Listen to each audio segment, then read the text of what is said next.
You know, my great-grandmother was a very good storyteller. She said many stories in great detail.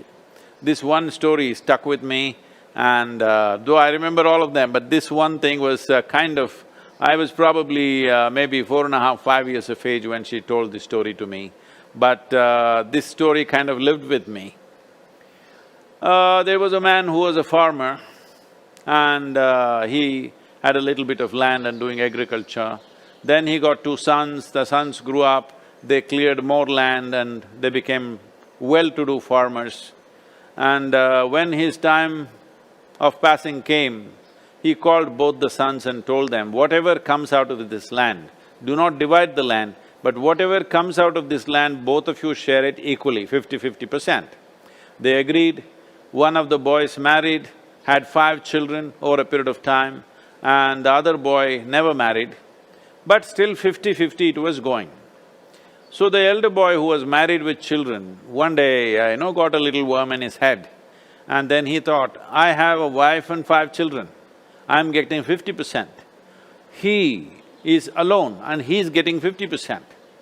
But I have my boys growing up, when I get old they will take care of me. Who will take care of my brother? He should get little more so that he has more wealth in his old age. But he is very proud, he will not take anything from me. So in the night, he would pack a bag of grains and stealthily go towards his brother's storehouse and put these grains there every night a little bit.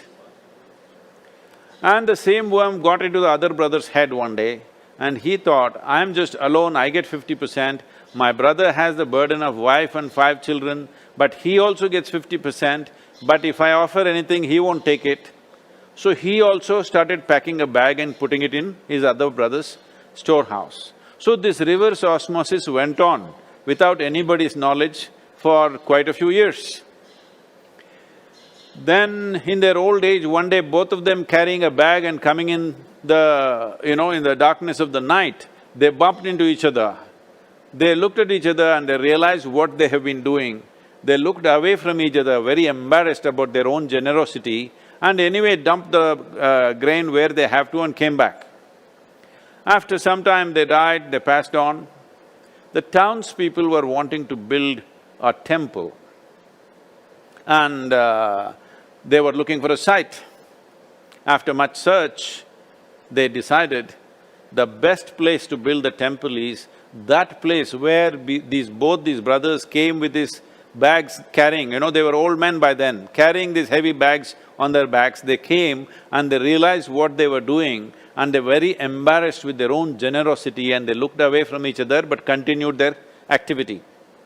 They said, this is the best place to build a temple. So, when we place others' well-being above our own well-being and we are not thumping our chests about what we have done, we are embarrassed about our own generosity, that's like a temple. So this is why I said, when you place other people's well-being above your own, you become worship-worthy. In fact, what people are trying to worship is just this. Why do you think they're going to the temple and calling for gods that they have not seen? Simply because they believe God places their well-being above his own. And that's the reason why he's become worship-worthy. If he says, what about me? I don't think anybody will go to the temple or any place So, right now you are rising in your stature, do not focus on these negative things. In many ways, as it should be, a teacher, a doctor, or many other people who serve every day the society, they must all become worship-worthy. It's very, very important and it's beginning to happen. Let us fuel that, let's not focus on this small minuscule percentage of population doing negative things.